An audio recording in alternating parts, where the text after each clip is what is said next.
Senator Yates. Present. Representative Baker. Present. Representative McCool. Here. Representative Minter. Here. Representative Miller. Here. Senator Mills. I'm here. And before we move on, I will yield to co-chair Representative Miller for a couple introductions. Thank you, Mr. Chairman. Today I've got two guests. My oldest granddaughter, Ms. Kate Kelly, is joining us. She's in the 8th grade. She'll be going into the 8th grade at Brown School in Louisville, a JCPS facility. And also by John Hodgson, who, Lord willing, and having no opposition in November, will be my successor in the 36th district. right, So, John. welcome. Welcome, John. Welcome. Any other guests or that members would want to introduce? It was sparse. Everybody's staff here. Very good. Well, thank you so much. The next item on our agenda is just the charge of the task force that I wanted to go over. Over the course of the interim, we plan to take a wide but deep look into the functions of the executive branch of the Commonwealth of Kentucky. Specifically, the hope is that we will be able to go cabinet by cabinet and allow them to come and explain their structure from the top down and how they function. This will lead to further conversations on how each cabinet is funded and their budget building process. Additionally, these meetings will give cabinets the opportunity to propose legislation related to future reorganization plans and any other proposals aimed at increasing the efficiencies of the that require legislative action. Overall, the task force should produce some information helpful for the General Assembly to increase government efficiency and things that we can look at in the 23 legislative session. So today on our agenda, we have one area of the executive branch that is here. We have the Department of Local Government, and we have Commissioner Keene, Billy Johnson, Matt Stevens, and Laura Redmond here that are all subject matter experts in each of their areas. And we will turn it over to them. They have if you haven't looked in your folders yet, they have a really nice summary that they're going to go over. And then we will open it up for questions. And really, once again, this is just really general knowledge, us building general knowledge of the executive branch and questions that any of us may have. So if not, we'll turn the meeting over to DLG for their presentation. Thank you, Chairman Mills and Co-Chair Miller. To the task force members, I'm Dennis Keene, Commissioner of the Department of Local Government. On behalf of DLG, I appreciate this opportunity to present to you today. With me today are Matt Stevens, our General Counsel, Billy Johnson, Executive Director of Office of State and Federal Grants, and Laura Redmond, our Budget Management Director. The Department for Local Government was created by statute as an independent agency attached to the Office of the Governor.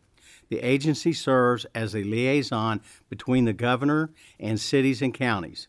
DLG coordinates and resolves local government problems, fulfills statutory obligations of the state local finance officer and the state local debt officer, and administers various state and federal programs.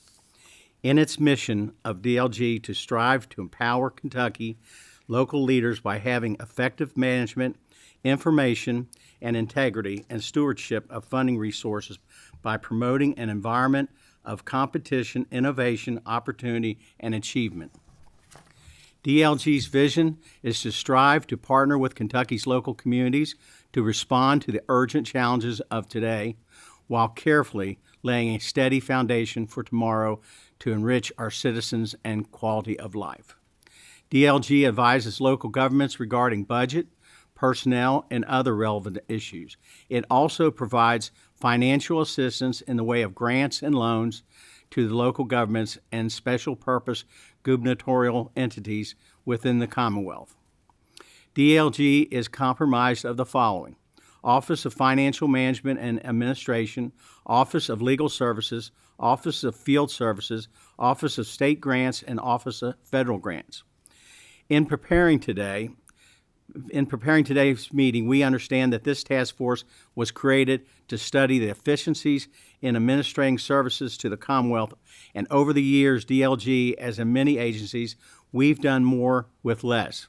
To tell you more about this is Laura Redmond, DLG's budget manager. Laura? Thank you. Good afternoon. Probably the most significant thing that I found when I was pulling together this information, let me preface by saying I've been in this position since late 2019, but pulling together the information for the committee, DLG has taken an operational cut of about 39%. That happened between 18 and 19. But really the most significant thing when you think about our efficiency is that even though we're dealing with a 39% cut and 41% cut in personnel, we've had an increase in overall funding of 177%. So that was really significant, and we wanted to share that with you guys because we know that all agencies are doing more with less, and we found the same thing at DLG. So an overview of the outline of the organization was sent to the LRC staff. We trust that you have had information and hope you have been able to review it. With that, we are happy to take any questions you may have. Thank you. Yep. From the members, are there any questions at this point? Senator Yates has a question. I'll start with what I would think would be an easy softball that I think that we probably should throw at each one of these is, I know there's been tremendous cuts. You learn to do more with less. But as an agency, what can this legislature do, this body, whether it's funding, whether it is legislation, what can we do to make you more efficient, that you can do your job better? That's a good question. But right now, we're handling everything fairly well. We could use some more staff, but that's like everything. You know, there's just not enough money to go around. But we've tried to do the best that we can with our ability. We've just, as Laura said, we've done more with less. I think Senator Thayer coined that because I could always remember him saying, we got to do more with less. Well, you know, we're doing more with less. And I think we're doing a pretty good job. But I appreciate the thought, though. Thank you. Representative Miller has a couple questions. Well, thank you, Mr. Chairman, and thank you all for being here. I think, Linda, were you not in the in a similar position back in the Fletcher administration? I think I worked with you in a previous life.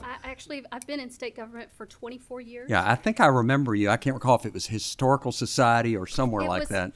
I worked at Kentucky Housing Corporation for 12 years, and I worked with not only federal loan programs, but the Renaissance program. Okay. Where we worked very closely with Well, the thanks Kentucky for your service of all those years. We know how hard it is to keep good people, and I'm glad we kept you. So thank you. Me too. In follow up on Senator Yates's question, it really kind of staffing. I think that is a good question. I mean, if there's you said 177% increase in funding, yes. in grant funding, I guess that we are, and I suppose most of that's federal. I take it, right? Okay. So I guess what I'd like to know is about backlogs. Just happened last week, or I'm not sure when it came in, probably came in earlier than that because I had been on vacation. 5 announcements of grants in Jefferson County. I think one was Fern Creek Community Association, one was Bellwood Brookline, one was USA Cares, one was Louisville Orchestra, and one was the Louisville Zoo Foundation. And they all carried a project ID of 23-something. Is that a fiscal year designation? I'm trying to understand how long had these grants been requested now that they are being, and they're coming out of the pipeline now. When did the request go into the pipeline originally? And I'm trying to get a sense again of what's the backlog you're facing right now. Sure. Co-Chair Miller, those were line items that were included in House Bill 1 that just passed in the 22 regular session. Those grant funds are available as of July 1, and so we wanted to make sure that that those were designated with that 23. Okay, so you're ahead of the game then. So We hope so. they didn't have to be dispersed till July 1, but you're getting everything, all your paperwork done before July 1. Yes, sir. Okay, good. Senator Westerfield. Thank you, Mr. Chairman. Commissioner, thank you, and appreciate you bringing your team with you. Good to see you again. So you could use staff. I've got that down. But I'm surprised you didn't mention IT infrastructure or any other sort of digital back end, or, I mean, everybody could use more staff.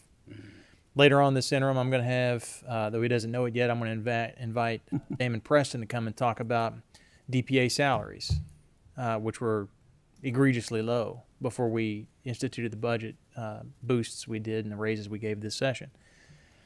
So everybody could use that, but I was surprised not to hear you say anything else. Well, we don't have a lot of control over the IT, do we? Well, that didn't mean you couldn't benefit from it. So while you are one agency, Yeah. to the extent you're familiar, this is an opportunity to share where you could Yeah. get some help. Yeah. I mean, I can't single-handedly deliver it, but I don't know you need it till you tell me. So we've got, Senator Westerfield, sorry.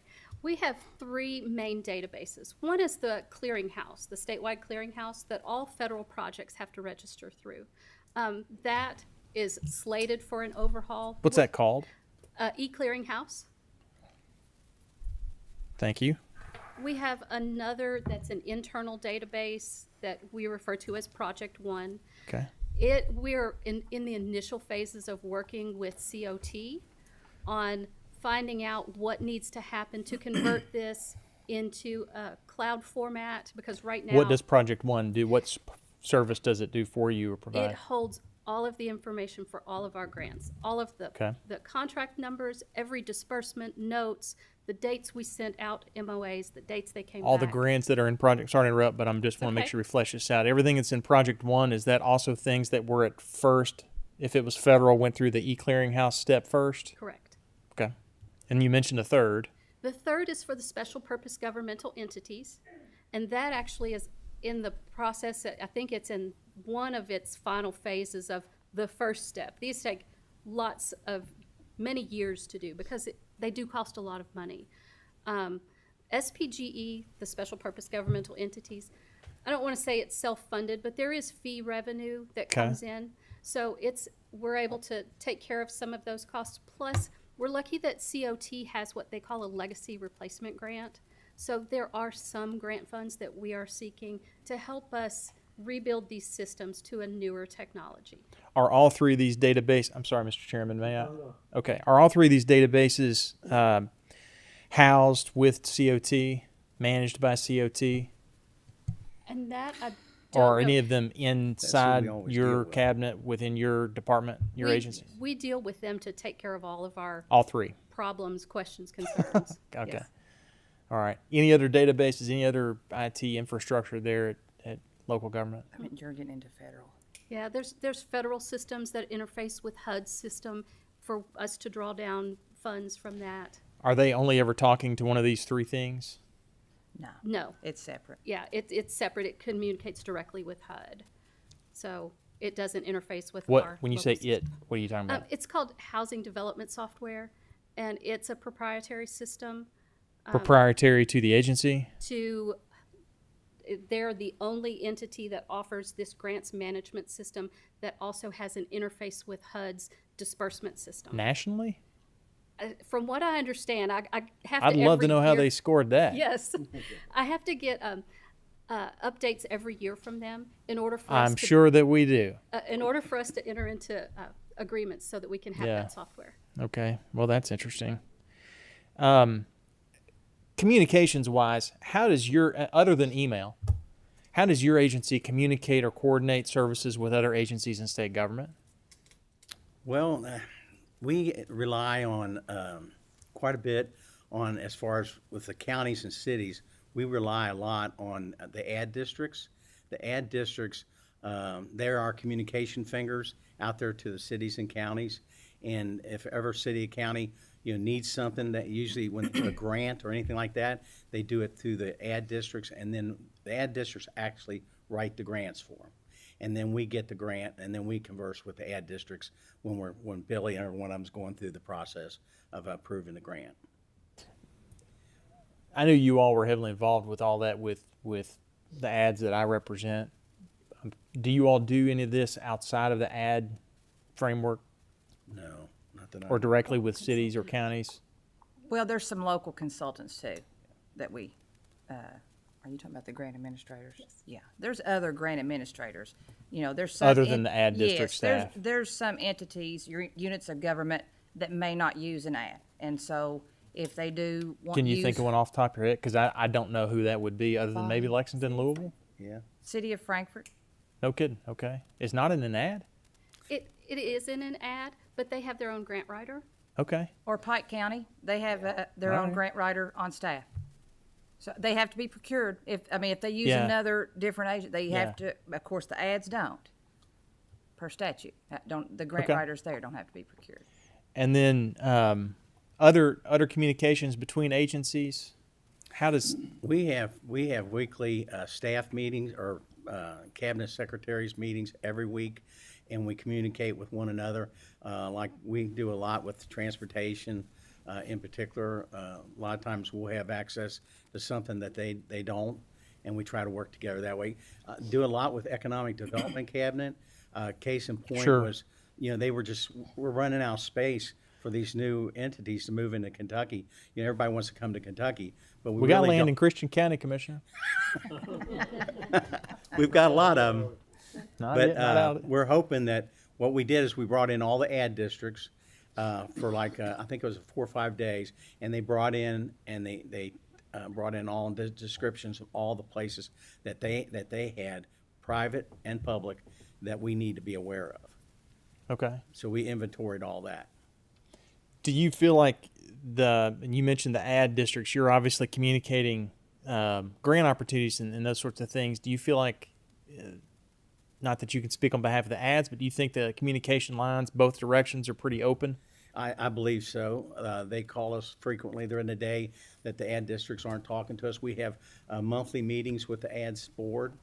And then, our door's always open. I mean, we try to reach out and there's times we don't know, like something that's happened, like a flood and how much damage it's caused. They'll reach out to us, and then we kind of hone in.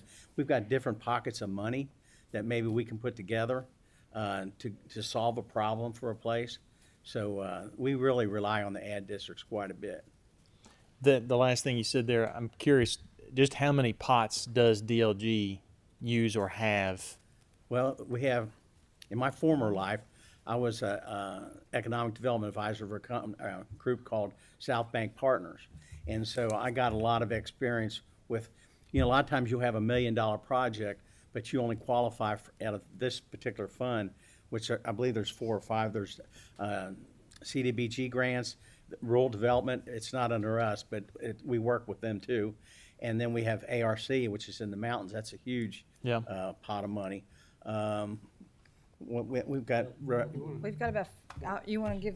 yeah. One thing, let me tell you, we didn't, and we forgot, we should have sent these when we did, but I'll leave these here if you would like to have some of these. This is DLG's funding guide. There's a small, helpful. and then also has dates on our grant applications when those expire as well. And there's a little bit of a 411 for every project that we have. Excellent. well. Thank you. And in addition to what the commissioner said, at the first of the year, we always do, our county's branch does a budget workshop, and usually Office of State Grants and federal grants will piggyback and give out our information. This year, we've done it via Zoom. Of course, a lot of them have been via Zoom for the last 2 years as well. So we do try to get as much information out to our county elected officials as possible.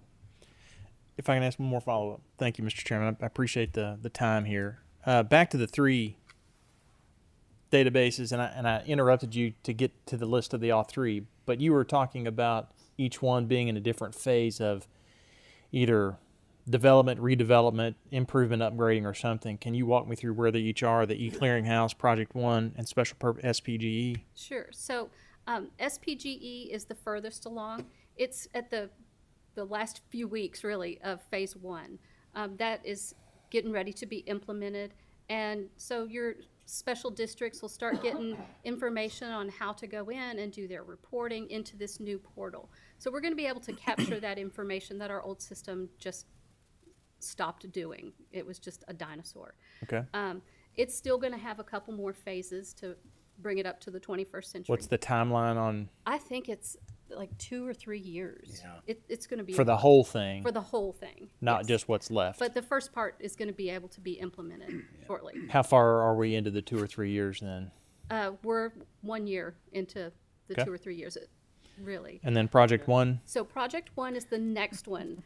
We've started working with COT, creating mapping, which is this very involved process where we map out each of our programs, just like you were just asking, what all programs do Yeah. you have? So we were mapping out each of our programs and how many touches we have. Does it go from DLG to EMARS or DLG to the county government, the grantee? How many touches do we have? So we're finishing with that part, and then the clearinghouse has not begun yet. Are all 3 of those our responsibility? Commonwealth of Kentucky, that is to say. Yes. We're obligated by the federal government, if I understood correctly, for the e-clearinghouse. We've got to have something there. What does it do? It provides a clearinghouse. It goes through all of the agencies. So if, for instance, I write a grant for the ads every year for JFA. It is an economic development administration grant. I have to submit it, and the clearinghouse has to shoot that grant information out to the Heritage Council, to Natural Resources, to all of these various agencies to make sure that my grant scope doesn't have conflicting views or I got things that are going to negatively impact the environment. Of course, what I do is planning grants, so it doesn't have. It's that just an kind of thing. example. But yes, Okay, I promise this is the last question. But you're fine. I apologize. Last. Cut you off when you ask a bad question. Thank you very much. Well, I'm glad that rule didn't exist 9 years ago. I'm going to ask my last question. It's going to be a dumb one. Is there a reason why 3 can't be just one big thing? Not our call. that might be a COT question. Okay. Thank you. Okay, Representative McCool has a question. Thank you, Mr. Chair. It appears from your presentation that you've been very efficient, no doubt, and from your own report, with the exception of the additional needs for staffing. So, what's being dropped through the cracks or not being done? And if we were doing a zero-based budgeting process, what would you justify these new staff to? What's not being done that could be done with additional staffing? Well, one of the things is it's we're only allowed to get paid for 250 hours, what they call comp time, and so we're maxing that out with a lot of people. And what happens is when they max out, then they have to take time off because they can't go over 250 hours. It's like hitting a ceiling with your employee. So we got to get some time off so that we can bring him back in. But we've been pretty good, I'd say. We haven't had a lot drop down through the cracks, but we stay on top of it pretty much. Representative Baker. Thank you, Mr. Chairman. Thank you all so much for being here. I know that DLG plays a vital role with many of our communities. And a couple of questions I have. Talking to some of the ads and some of the friends I have in the East, they've talked to me about some different projects that have been kind of hanging out there for a while. And Representative Miller spoke earlier about a backlog. Could you give us an idea of what kind of backlog of projects there is that exist with perhaps Cdbg, ARC, and some of those other projects that have been awarded over the previous 12, 24 months that have not yet begun? Well, some of them are that we haven't received all the information that we need. Even though we approve a grant, sometimes it's just like you would approve a loan, under conditions. And sometimes these smaller cities and counties struggle with getting the information in a timely manner. It's like the little kid in the dike who got too many fingers poking in the dam. But that's something that we struggle with quite a bit. So is there any indication of how big the backlog is? What kind of projects are hanging out there in various communities? I can answer. Yeah. Representative Baker, there's some examples that we can give as to why there could be some possible backlogs. Our ARC, Appalachian Regional Commission grants, for the last year, due to our small staff, if there was no Cdbg money as well tied into an ARC grant, we no longer serve as the state basic agency in the past like we have before. And I don't want to shift any bad light to rural development because we work well with them, but they become a state basic agency. And so if they have not, there could be the reason those ARC grants are in backlog is because they may be short-staffed as well as to the reason why. For most part, some of these grants, there's a long span, and it's aggravating to us as staff to even try to communicate that out, like land and water conservation funds. Those projects can last 3 years. And when you send an application in that's due by the end of May in 1 year, you come on down, those projects get approved. The money doesn't come till the next year. So if our grant writers or the proper documentation has not been submitted, National Park Service only opens up a window of opportunity to submit those applications in, and it's usually about twice a year. So if there's one form that's not there, we can't submit it because we know they're going to kick it back. And then once we do, then it's about another 3 or 4 month process before they even approve those grants. So as for my staff and what I believe that they're 100% going forward, because I'm a stickler, they, it's just not, the processes are not easy. And sometimes it's aggravating. And I realize our counties want their money, and we try to get it there as quickly as possible. But these are just some of the circumstances. And this pandemic in the last year and a half has not been something that's been easy too, because everything has been delayed. Even us getting our appropriations from HUD, recreational trails, or land and water, everything has been delayed. I hope that helps. Good. Do a follow-up. One concern I have is obviously as things are delayed, these projects likely 12, 24 months ago, whatever that period of time would have been, the cost of those has obviously changed. Yes, And that's going to muddy the waters on the process as well, correct? correct. What can we do to streamline to get that moving forward so that does not continue to be a problem? And if rural development is a sticking point, are there other agencies that we could contract with as state grant administrators? The ads or someone else that we could contract with to help get that moving? That's a good question. As to be a state basic agency, I can't answer that question. I do not know the answer to that. Okay, thank you. Maybe we can look into that. If there is projects though in your area, I would be glad to look at those specifically and see what the issues are. Thank you very much. Representative Minter has a question. If y'all could pull your mic up a little bit, there's a couple of us that are Oh, just you had a can't little hear? bit of. That's usually not a problem. Sure, Representative I know Minter. that. So how's that sound? Is that good? There you go. All right, good deal. Good deal. Thank you all for being here today. As you know, my district was one of the most impacted by the tornadoes of December 11th.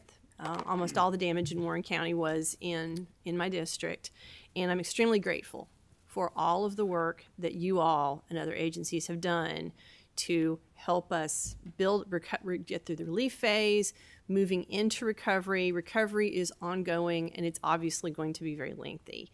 And I wondered if you could just walk us through the Cdbg disaster recovery process, and then talk a little bit about any resources that are slowing down some of those funds, because again, that's what people want to hear about. And so what can we do for you to help get the money where it needs to go so that we can recover? Okay, so, and I might let Matt, have Matt speak to this shortly, because we've been meeting and having numerous meetings on disaster recovery since the night of December 10th, of course. As for Cdbg disaster recovery, we put out an RFP, and we have already got in contract with a ICF Incorporated that will be working with us, and we are already in plans of working on an action plan. We have already started with data, pulling in data, because we have to do the unmet needs list for this action plan. Once the Federal Register was published at the end of May, that started our clock. We are, I think, hitting a couple roadblocks, and it's actually some of our data sharing with our other partners that we are working through and should have the rest of that information. Could you elaborate on who those partners are? HUD. And so it's our main one. So we're waiting on data sharing agreements to be submitted to us. But we are still moving forward on everything else that needs to be submitted for this time. We are working on surveys, and probably within the next week there is going to be a survey that will hit those areas. Keep in mind, with Cdbg DR, they tell us what areas of the affected areas are going to be hit, and they've only targeted a small minimum group in that. And once we do get everything moving forward, they will still have to meet a low to moderate income, which is the national objective that Cdbg holds us to. So the surveys will be going out. We are getting those translated into Spanish. We will probably be doing boots on the ground public meetings in those areas once this information is being disseminated. We have about a 5-person team in our office that are meeting weekly with ICF, and they are giving us what we need. We're giving them what they need. Our partners have been great so far with Kentucky Emergency Management, and of course we are having meetings with that. Once FEMA finishes all their data, then I think by the time they have completed theirs, we should be able to pinpoint more information. It's a moving wheel, and we're going full steam ahead as quickly as we can. So, Oh, I certainly understand that it's a moving wheel, and thank you very much for all of that information. May I ask one follow-up? Sure, you may. When you talked about bringing people in with the language expertise as you do the surveying process, one of the things that we find in Warren County, not just District 20, but pieces of 17 and 19 as well, there are over 30 languages spoken in all of our public schools. And some things you might want to think about having some people on speed dial, or if you could have somebody on the ground with you.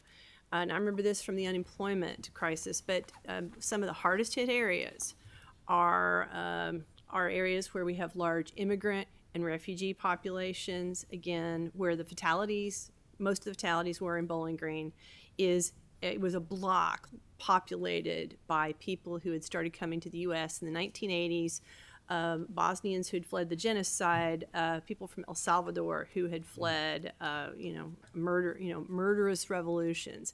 So you might want to think about having people on the ground who can speak Bosnian. Okay. There's a large Congolese population in the tornado-affected areas. So some of them do speak French, many do not. So Swahili is also something that's extremely helpful. Burmese, and maybe having someone, if you've got somebody who has expertise in Burmese, maybe they've got somebody on their speed dial that can help with local dialects as well, because we have at least 8 different ethnic groups that came from Burma as refugees from the genocide. Okay. So it's one of the things that makes District 20 such a beautiful place, is that we do have this incredible diversity. But that was one of the biggest obstacles we had at the FEMA Center and that we had during unemployment, is there were certain groups of people that was just very difficult to reach. So, wow. Thank you. I actually took notes on all of this, and I appreciate the information. Oh, you're very welcome. If you want to follow up, be happy to talk with you anytime. I'll be glad. But thank you for your work as we continue our recovery. Thank you. Senator Yates has a question. Just wanted to follow up on my colleague on that. Obviously, we have some of the same hardships in Jefferson County and public schools. I think it's over 100 different languages because the some of the missions with the ministries bringing in different.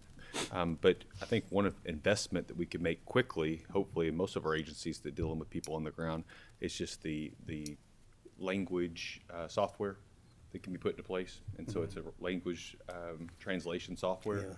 A lot of times you can download the apps to your iPhone when you travel, but there are some more sophisticated software they even use. Some people try to converse with their clients, attorneys in court and things that way. But that might be an inexpensive investment that would kind of be second best to having someone who is fluent, but I think something that could aid you immediately. Absolutely.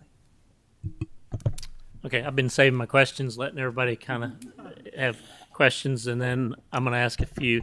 These are just things that I've just jotted from my colleagues have just asked questions about, and then we'll get to kind of some more global questions about your agency. So are all the employees 100% back to work in your office now, or are some of them still working remote?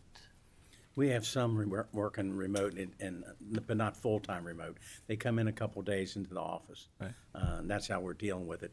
We thought we were going to be back full strength, but then we had this relapse. We had 3 people in our office. Both of them came down with COVID from their kids going back to school, and it's just been difficult to deal with. So do you see that moving forward still, the way that you'll operate through 22, probably? Or is it based on an executive order? No. I think we'll see some of it up until January, probably. But after that, I think we should be back. This COVID thing just seems to hang over our heads. It just won't go away. What about, so kind of attached to that question is, so where's your offices at, and how many square feet do you have in your office space, and do you see a need for that to shrink if you're going to continue remote or not? Laura's the expert on that question. Okay. It's just because I pay the bills. I believe our office space is about 30,000 square feet. Okay. We're located in the Kentucky Higher Education Building that's on Louisville Road, over near the State Police Post and the airport. Okay. Very good. And back to on employees, can you, I appreciate the org chart that you sent us. Can you kind of tell us in the kind of 4 or 5 areas there, how many employees are there and how many are merit, non-merit? Do you know those offhand, or? I think about 70% of our employees are merit. Are merit employees? Okay. All right. So does that mean that they would continue on from administration to administration? Yes. So you have the opportunity to build some ongoing knowledge there that you're based on. Okay. Yeah, that's one of the things that I was amazed at when I came on. It was the institutional knowledge that we have. We've got a lot of people that have had 15, 20 years of experience, and that's what's really helped us a lot. Is a lot of the cabinets don't have the institutional knowledge that we do, but people generally, that's one thing I can say about our cabinet, is that people generally don't leave. Yeah. They like it there. Yeah, and I will tell you that kind of preparing for this meeting, I talked to a couple of my county judges, and they were, I believe before the meeting, I commented that they were very complimentary of DLG, and of course they have all kinds of questions, and you guys seem to service them well. So thank you for that. We mentioned earlier about the Jfa funding. I believe in this budget, was there $3 or $4 million more in the budget? Can you tell us what that funding gets the ad districts, and what additional services we could hope to see from that? Sure.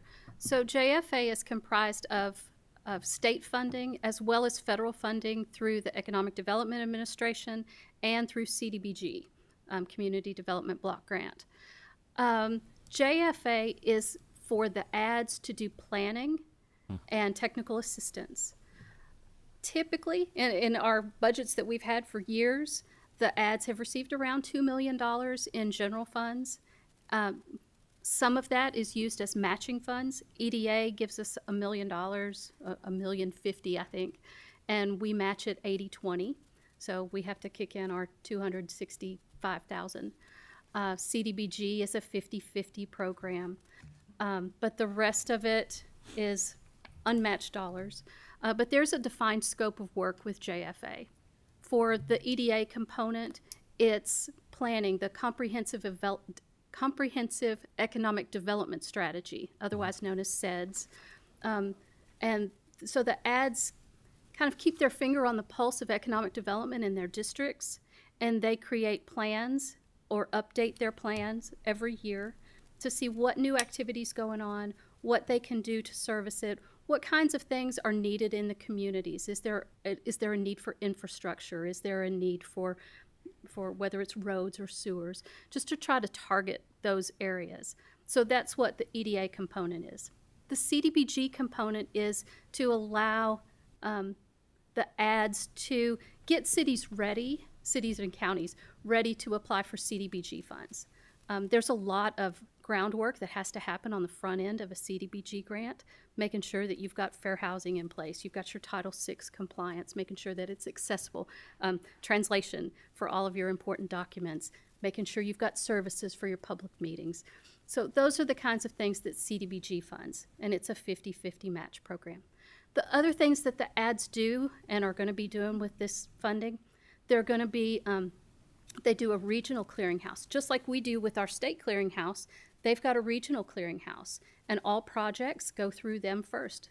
And they review each of them, they see what's still needed, what are things that are going to create some pitfalls as they go through the process.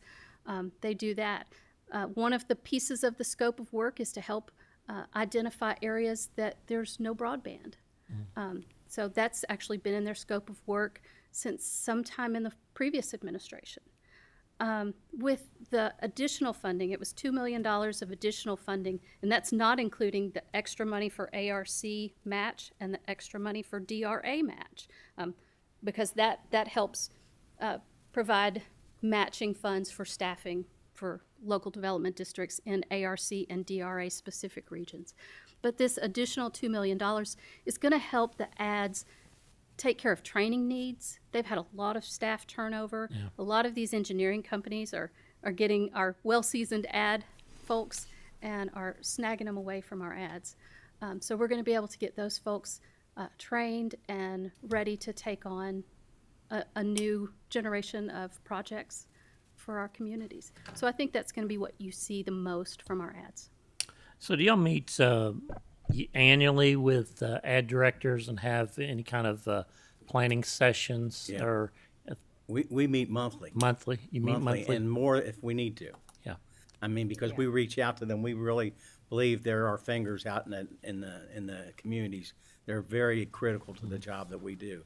I don't think we could have gotten rid of that CARES money in such a timely way if the ads hadn't stepped up their game and done what they did. I mean, pretty amazing. So could you put a percentage, just kind of a ballpark percentage of how many, the percentage of services that's done through your office through the ads and the percentage outside the ads? Just curious, how much is actually implemented through the ad districts? Is it 50% or is it less than 50% or? That's a good question. Or, and if you'd like to research that, I'd be interested to know that, because it sounds like that obviously the ads are very integral in what you all do. Are you asking, like, as do they administer the grants, or? As far as, well, I guess they would be more on the application side of it and getting the grants prepared, correct? Yeah, and they do keep the documentation too, because, we do have scheduled monitorings that we have to do for Cdbg, and we have to go and check their files, which that's one time that they do that, and usually that's on the closeout end of those projects as well. But I feel like from my experience that the county officials are more, or city officials are more apt to talk to ad districts before they are to you, but then again, I know the relationship that some of my county executives have with Billy and others in the office. So, well, Senator Mills, we emphasize that our door is always open. I mean, we really reach out if anybody needs us. We don't know if you got a problem if you don't call us. That's right. And we're very open to that. And we don't. The hardest thing to tell somebody is yes. The easiest thing is to say no. But we try to say yes more than we do no. I appreciate that. We got like 15 minutes left, and I'm still trying to ask some global questions. Related to we're going to talk about budgeting and revenue streams. So, can you describe how money flows into DLG and how much is kept for administrative cost, if any, and how that's distributed? Does every grant fund that comes into the office have a portion that's kept for some administration, or how does that build? Because I think we're all, or do we? Is the office completely supported by general fund dollars? Help us with that. Yeah. The CDBG program, it for admin, it is 50-50. 50% comes from the general fund, 50% comes from federal funds. We expend those funds first, and then at the end of each quarter, we draw down money from HUD to reimburse us. Everything's on a reimbursement program. Okay. There are times with CDBG we can bill 100% to the federal government, and that's directly related to technical assistance. Not just the regular administration of the program, but if there's specific technical assistance that we have to do, it's 100% reimbursed. That's for the CDBG specific staff, and there are eight staff. We've got 42 staff total, so 8 of the 42 are CDBG. And then if Billy's working more on CDBG, of course she also oversees state grants, so she bills to a lot of different programs, but we can only bill what we work. So she'll bill some to CDBG, some to ARC. ARC is another, it's 50-50. We have 2 staff that manage the ARC program that draw down from ARC. And like I said, it's 50-50. JFA, we get a little piece from EDA. We get $50,000 because I do all of their MOAs and their reporting. But there are times when our field staff who are out in the areas, they work directly with the ads, and they'll go and meet with the ads. They often will bill to that $50,000 that's set aside. Rec trails, recreational trails program, that's also a 50-50 program. We've only got 1 staff that works that program. So everybody else is either federal or either general funds, or the SPGE staff, special purpose governmental entities, can bill to SPGE revenue. Is there ever a time during the year, during the budget year, that you reconcile and come up with a complete cost of what the cost is to the general fund? Is that quarterly, annually? I actually do it every month. Do you really? We have a closeout at usually around the 10th of every month. And so around the 11th, I run reports from each of the funding streams, and I'll pull out what was billed to CDBG, what was ARC, what was JFA. And when we were dealing with COVID funds, whether it was CRF or the American Rescue Plan, thank you. I kept a tracking of those, what disbursements went out, what things went out the door. And with CRF, we actually got a little bit of admin for that too. There you go. There you go. And kind of back to Senator Westerfield's question, as far as all of these, do you keep up with this on an Excel spreadsheet, or okay, so you do it in-house? Yes. Okay. Are you aware of any office management software that would make that more efficient, or are you comfortable with Excel? It's actually all available in EMARS. That's where I pull the reports from. EMARS keeps a great tracking. It's just easier for me to kind of be able to pull down so that we can bill specifically to CDBG, or that helps me see if there were any billing errors. Yeah. If somebody accidentally billed travel to the wrong program, if it's somebody who bills to a couple different program areas, if they billed to the wrong one, I'm able to see that, and then we can do a transaction in EMARS that helps me move that transaction from one program to another. Okay, now let's talk about budgeting.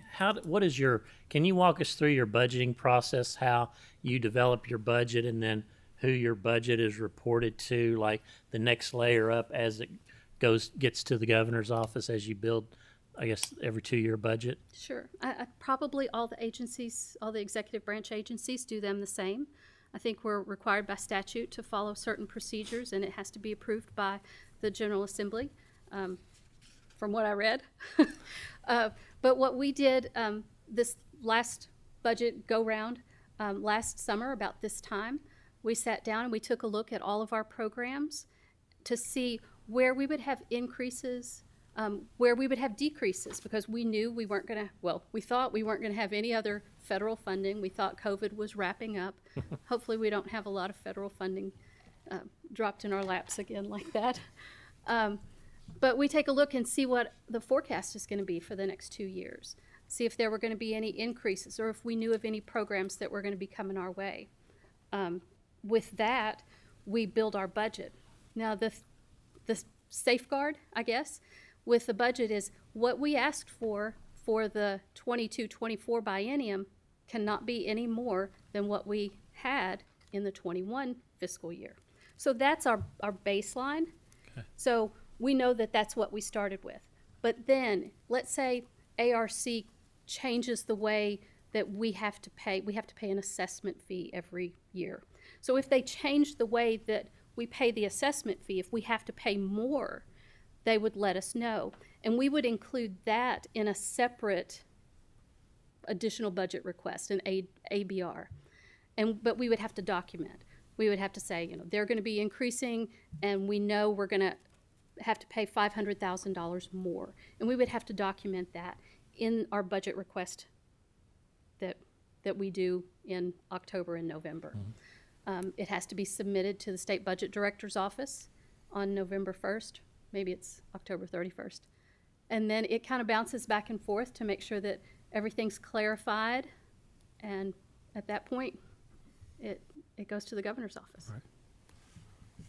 So you have a back and forth conversation with the budget director during the month of November, December, before it gets to the governor's office. Okay. All right. Any other questions? I'm going to Representative Miller. Go ahead. I got some more, but I'm going to take a break. Thanks. I did want to, excuse me, Mr. Chairman.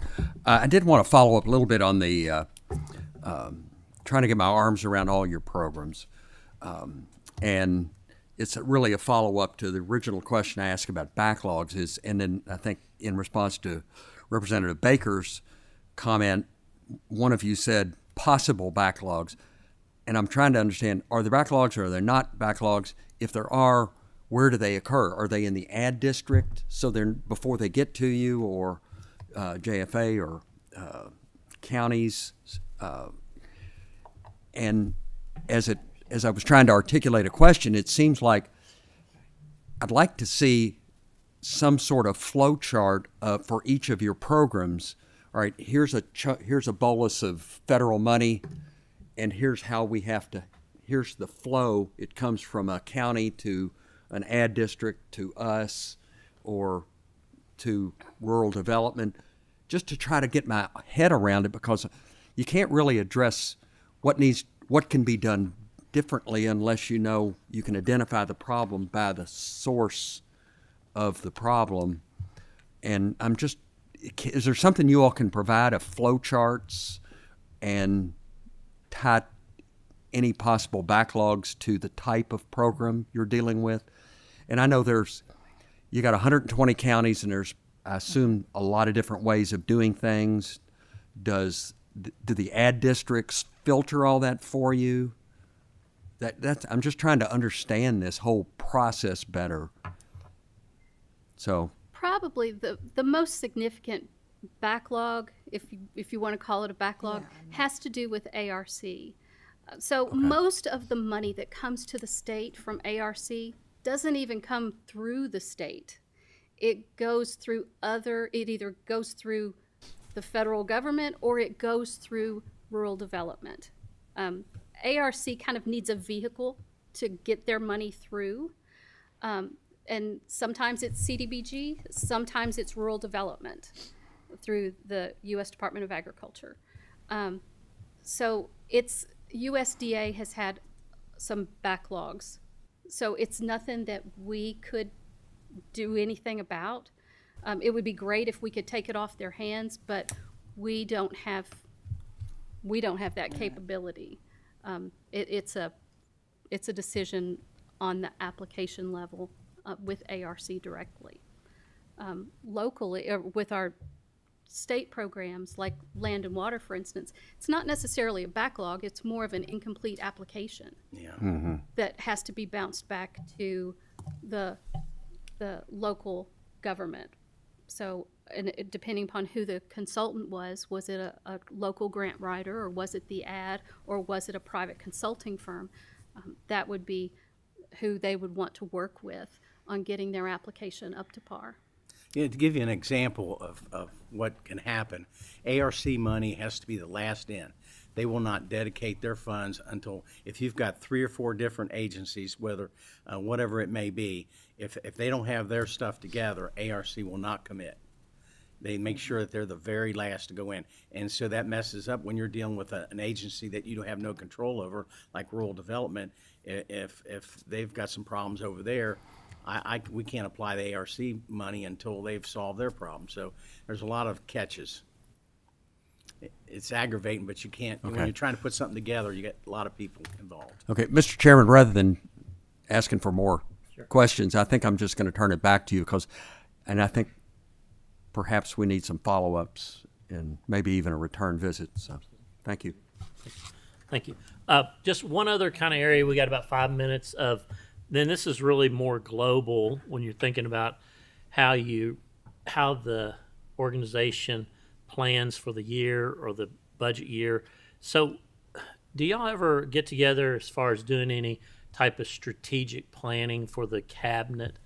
Do y'all have certain outcomes that you're trying to get to versus just putting out fires? So in other words, I guess what I'm getting at is how do you define success in your agency organization?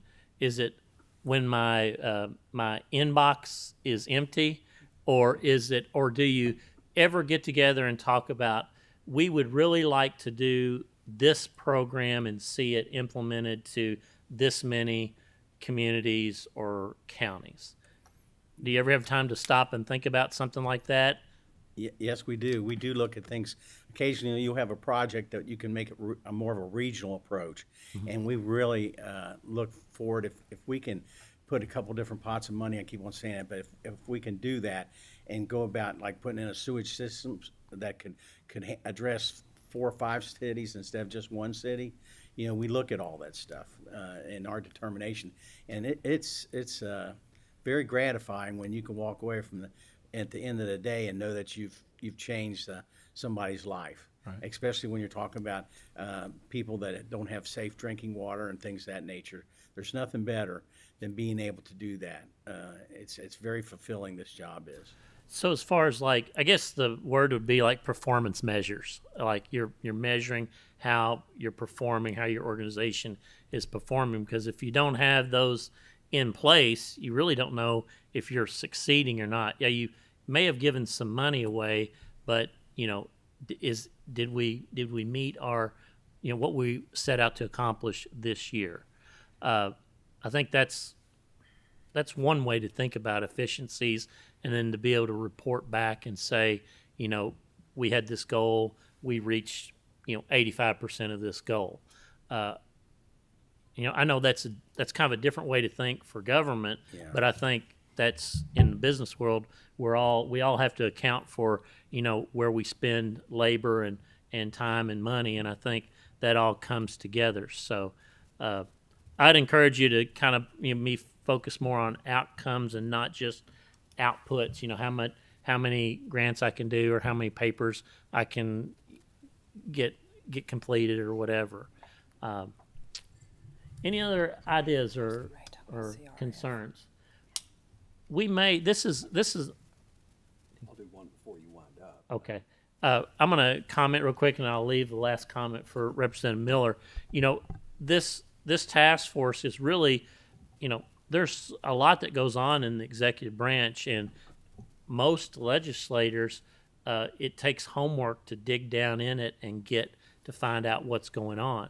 And I think the way this task force is probably going to operate is that we end up asking a lot of general questions, and then we go home and think, and then we may end up either sending some additional questions to be answered, particulars, or we might have you come back with another agency to answer like 5 or 10 minutes worth of questions later in the interim.